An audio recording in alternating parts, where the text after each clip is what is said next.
This is Donna Fine with More Than a Review, and I am thrilled to be here with Yvonne Ortega. And I looked up her website, which I highly recommend that you guys do. And just she's had some amazing books that she's written to help other people. And she's gonna talk a little bit about herself, and then she's also gonna talk about the books that she's written. So, Yvonne, tell us a little bit about yourself and the books in the series. Well, Donna, when I first married, I thought I have met Prince Charming and I'm going to be married forever, till death do us part. And it didn't turn out that way. It ended up being an abusive relationship, and it reached a point where my own child begged me to leave. And I realized I'm the parent. I'm the one who's supposed to protect the child. And I haven't done that. I need to take a stand for what's right, whether others believe that it is or not. I have to be right with God, and I need to be right with my child. God gave him to me, and he is a heritage of the Lord. Wow. And so how did kind of your life experiences manifest into the books? Well, one of the things that happened is that my Sunday school teacher, dear friend who's now with the Lord, said, Yvonne, you need to forgive him. Forgiveness is for you. And I looked at her and I said, why should I forgive? He's the one who hurt us. He should be asking us. And she would tell me again, forgiveness is for you. And it's between you and God. So I told God, finally, after 7.5 years, I forgive. Only because you want me to. Yeah. And God said, pray for him. I did not want to pray for him. And I prayed, God, let him die. We would be better without him. And you know what God said?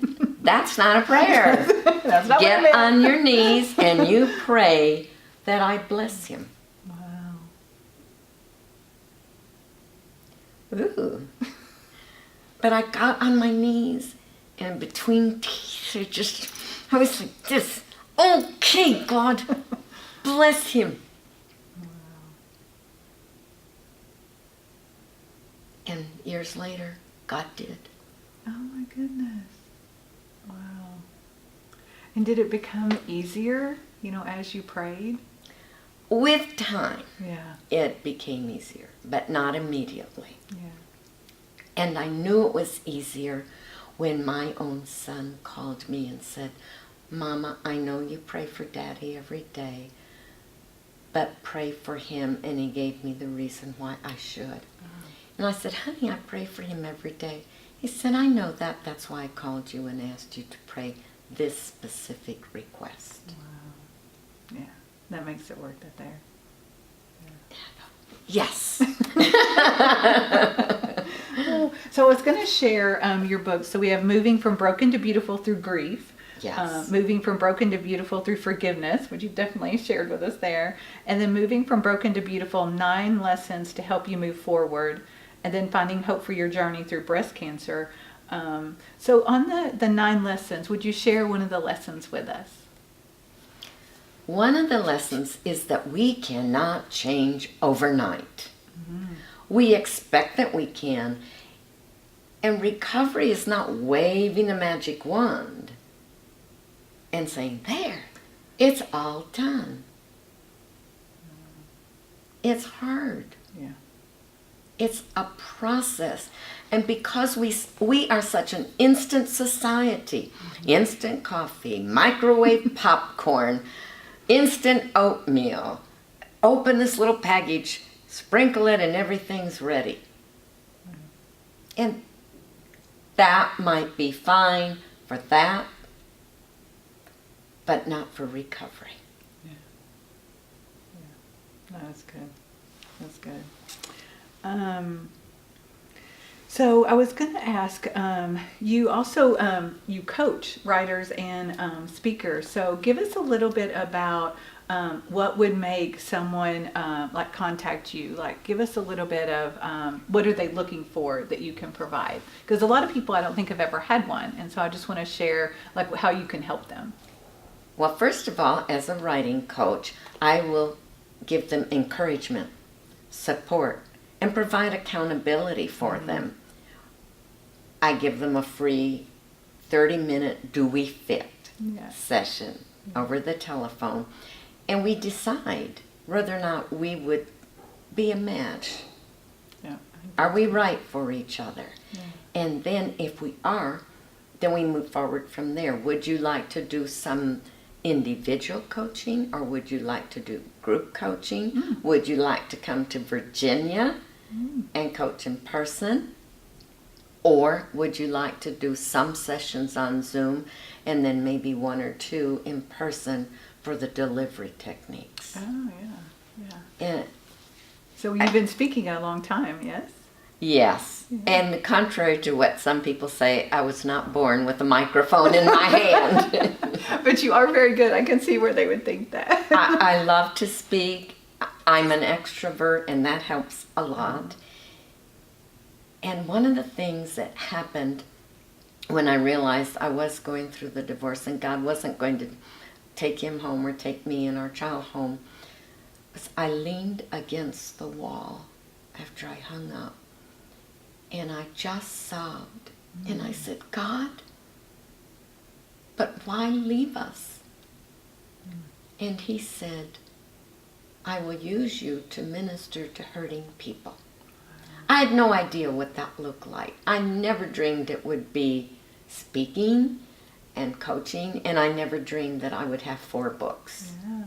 But that's what God did, and that gave me the hope that, all right, it won't be in vain. Good will come from it. Yeah. And when I work with writers, I want to make sure that they have done their healing first. And I do a Writing to Heal workshop. Yeah. I also do a Writing About Trauma workshop. So that if they want to write about childhood abuse, harassment on the job, the glass ceiling that's still very much there, I want to make sure that they have worked through their pain so that when they talk about it, they don't crumble on stage. Yeah. Or stand there and start crying so hard they can't continue speaking. Yeah. So in your books, and maybe even for other authors, so does it bring up all the trauma when you go to write it? I will tell you that when I first tried to writing, moving from broken to beautiful through grief, I sat at my laptop. I didn't want to do it. And the multiple deaths, 2 aunts, my mother, my only child, had passed away in 2009, and I did not write that book then. It took several years before I could. Yeah. I would try because people said, oh, you've got to write the book. And I would sit at my laptop, burst into tears, and think, I am not ready. And I waited, and I waited. And one day, this is the day that the Lord has made. I will rejoice and be glad in it. I bounced out of bed, and I knew that I was ready. Wow, that's beautiful. Wow. And I got writing. My goodness. And I think something for the listeners is, even though you are a counselor, licensed counselor, you speak both from the personal side and then from like the educational side. And I think that adds so much more depth, even though I'm sure you didn't want to go through it all, but it adds so much more depth to, how you help people. So, yeah. let's end with a more fun question. How's that? If All right. you didn't write, what would you do?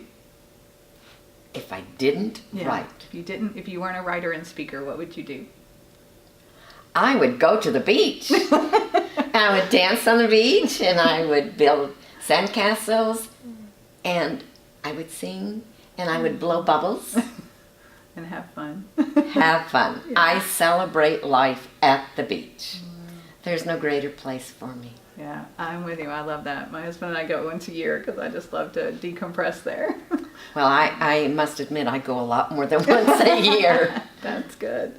Oh, Yvonne, thank you so much for sharing. And I know you've been through a lot, but I do feel like you're touching so many people, and it is beautiful.